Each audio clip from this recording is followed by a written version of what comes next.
Hi friends, welcome to cine family 2. ప్రముఖ G Telugu ఛానల్లో ప్రసారమవుతున్న super duper hit serial ప్రేమ ఎంత మధురం.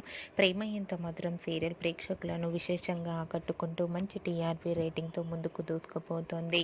ప్రేమ Entha Madhuram serial heroine Sriram Venkat and Varsha Arya Anu క్యారెక్టర్లో నటిస్తూ మంచి సక్సెస్ను, పేరును, గుర్తింపును సంపాదించుకున్నారు.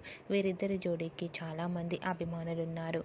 అయితే రీసెంట్గా Prema Entha Madhuram serial heroine Arya Anand team upcoming shooting location latest ఫొటోస్ను షేర్ చేశారు. ఆ ఫొటోస్లో ఆర్య అను షూటింగ్ యాప్లో చాలా సరదాగా ఎంజాయ్ చేస్తూ చూడముచ్చటైన జంటగా చాలా అందంగా కనిపించారు. ఆ ఫొటోస్ చూసిన వారంతా క్యూట్ అండ్ లవ్లీ పేర్ అంటూ కామెంట్స్ పెడుతున్నారు. మీకు కూడా ఆర్య అను షూటింగ్ లొకేషన్ లేటెస్ట్ ఫొటోస్ మీకు నచ్చినట్లయితే మీ అభిప్రాయాన్ని మీ కామెంట్ రూపంలో తెలియజేస్తూ లైక్ చేయండి, షేర్ చేయండి. మరిన్ని ఇంట్రెస్టింగ్ అండ్ లేటెస్ట్ అప్డేట్స్ కోసం మా సినీ ఫ్యామిలీ 2 ఛానల్ని సబ్స్క్రైబ్ చేసుకోండి.